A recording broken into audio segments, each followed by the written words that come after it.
April 2017లో పూజ్య బాబూజీ గారి భండారాలో దాజీ గారు విత్తనాన్ని మొలకెత్తనీయండి, ఆనందాన్ని అధిగమించండి మరియు హృదయాన్ని తెరిచి ఉంచండి అనే 3 సందేశాలనిచ్చారు. ఈ సందేశాల్లోని మనం ఆచరణలో డెవలప్ చేసుకోవలసినటువంటి కొన్ని అంశాల గురించి ఈ ఎపిసోడ్లో చెప్పుకుందాం.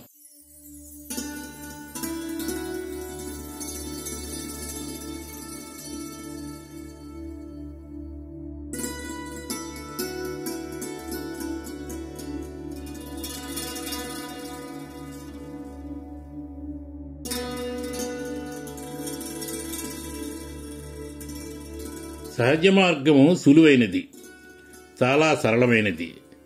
కానీ ఈ సరళత వల్లనే దీన్ని అర్థం చేసుకోవడం కష్టమవుతోందని, మన తర్కమే అది అర్థం కాకుండా మనకు అడ్డుపడుతున్నదని దాజీ అంటారు. తరచుగా మనం అర్థం చేసుకోకుండానే సహజ మార్గం గురించి ప్రజలకు చెబుతూ ఉంటాం. ఉదాహరణకి, సహజ మార్గం ద్వారా జంతు స్థాయి నుండి మానవ స్థాయికి, ఆ పైన దివ్య స్థాయికి వికాసం చెందుతామని చెప్తాం. అయితే దాని అర్థం ఏమిటి? సాంప్రదాయ యోగ విధానంలో 7 ఆధ్యాత్మిక చక్రాలున్నాయి. ఈ 7 మధ్యలో ఉన్నది హృదయ చక్రం. దాని క్రింద 3 చక్రాలున్నాయి: మణిపూరక, స్వాధిష్టాన, మూలాధార. దానిపైన 3 చక్రాలున్నాయి: కంఠచక్రం, ఆజ్ఞాచక్రం, సహస్రదళ కమలం. జంతు ప్రపంచంలో హృదయ చక్రం పూర్తిగా జాగృతమై ఉండదు. అందుచేత మనలోని హృదయాన్ని జాగృతం చేయడంతోనే మనం జంతు స్థాయి నుండి మానవ స్థాయికి వికాసం చెందుతాం.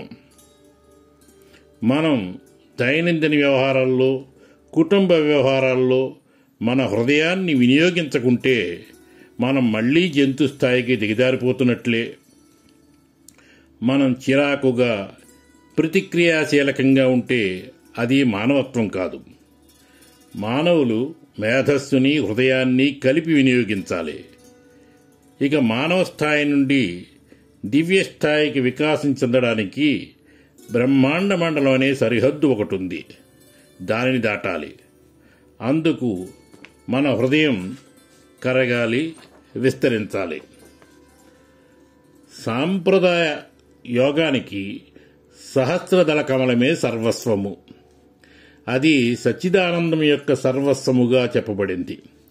అంటే మన ఆకాంక్షల వెనుక, కోరికల వెనుక ఆనందం పొందాలనే తపన దాగి ఉంది. అలా దాగి ఉంటుంది. మనం ఈ మాత్రం అర్థం చేసుకున్నా నా ఉద్దేశ్యంలో మనం ఒక గొప్ప ముందడుగు వేసినట్లే అని అంటారు దాజీ. తనలో నుండి సంతృప్తిని పొంది ఆనందాన్ని కోరుకోని హృదయం ఉంటుందా? మన హృదయం సంతృప్తిగా ఉంటే ఉన్నతమైనది సాధించడం సులభమవుతుంది. అంతేగాని ఎల్లప్పుడూ ప్రతి అల్పమైన దానికి అటు ఇటు చూస్తూ హృదయంలో తృప్తి లేకపోయినట్లయితే ఒక కోరిక తీరకముందే మరో కోరిక జన్మిస్తుంది.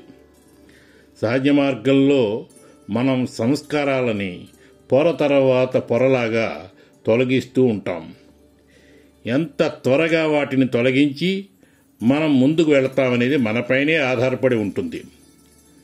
సంతృప్తి, ఉదారత, కరుణ, సానుభూతి ఈ లక్షణాలన్నీ కలిసికట్టుగా వెళ్తాయి. సంతృప్తి లేకుండా ఔదార్యం ఉంటుందా? హృదయ ఔదార్యం లేకపోతే ఇష్టాయిష్టాలు, శాంతి అశాంతులు, సుఖదుఖాలనే ద్వంద్వాలతో సతమతమవుతూ ఉంటాం. అందుచేత బ్రహ్మాండ మండలంలోకి ప్రవేశార్హతను కోల్పోతాం. బ్రహ్మాండ మండలంలోకి ప్రవేశించకపోతే మన దివ్యీకరణ గురించి మనం మర్చిపోవాల్సిందే. ఒక్కసారి ఆ దివ్య సామ్రాజ్యంలోకి ప్రవేశించి సహస్రదళ కమలాన్ని కూడా దాటిపోతే సచ్చిదానందం వెనకనే వదిలివేయబడుతుంది. బాబూజీ గారు ఏం చెప్పారు?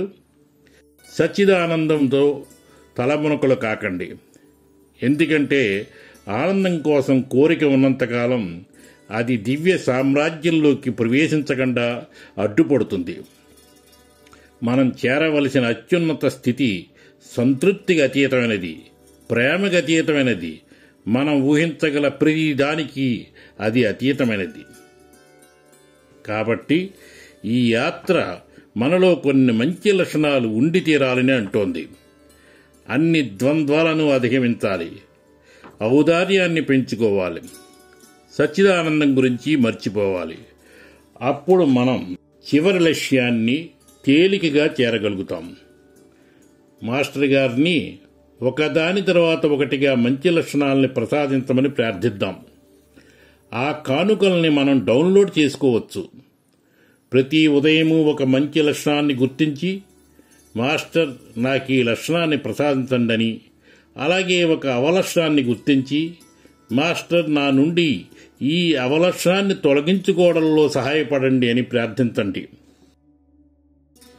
అత్యున్నత స్థాయికి చేరాలంటే దానికి తగ్గ సన్నద్ధత అవసరం. అందుకోసం మనం ప్రతిరోజు ఎడతెగని కృషితో మనల్ని మనం డెవలప్ చేసుకోవాలని దాజీ అంటారు.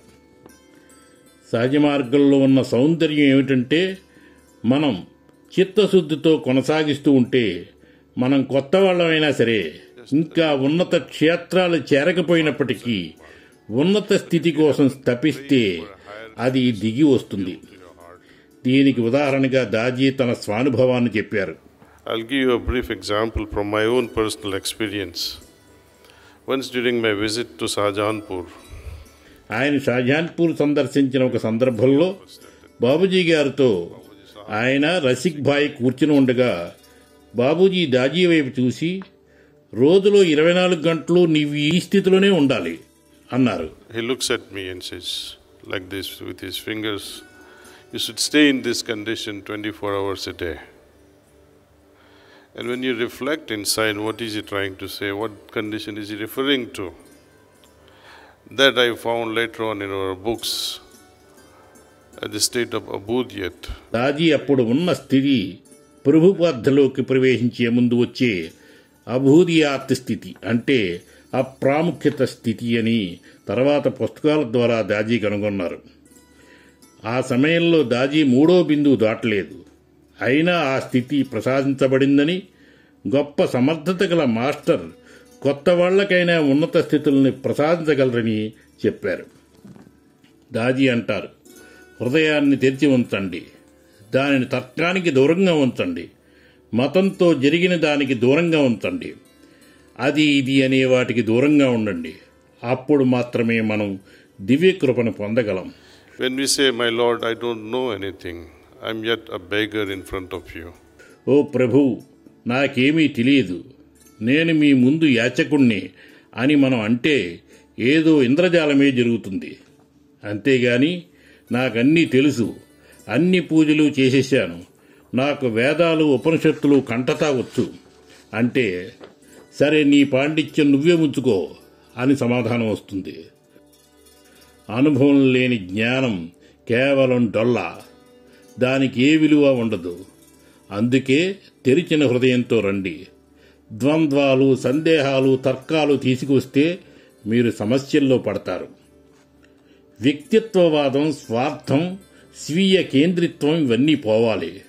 అప్పుడు మనం ప్రభువు కోసమే సాధన చేస్తాం. ఆ క్రమంలో బాబూజీ చెప్పిన ఆధ్యాత్మిక క్షేత్రాలన్నీ దాటుకుని అత్యున్నత స్థితిని చేరతాం. అంతేగాని మాస్టరే అన్నీ చూసుకుంటారనే భావన విడిచిపెట్టండి. Drop this idea that, oh, master will take care of it. No, I don't have to look after family, or I don't have to look after business. No, that is a wrong suicidal approach. నేను నా కుటుంబాన్ని పట్టించుకోవాల్సిన పని లేదు, లేక నేను నా వ్యాపారాన్ని పట్టించుకోవాల్సిన పని లేదు, నా మాస్టరే అంతా చేస్తారని గుడ్డిగా అనుకుంటే అది ఆత్మహత్య సదృశ్యమే అవుతుంది. నువ్వు నీ కుటుంబాన్ని పోషించుకోవలసిందే, నీ వ్యాపారాన్ని చేసుకోవలసిందే. అవి మనల్ని దృఢపరుస్తాయి.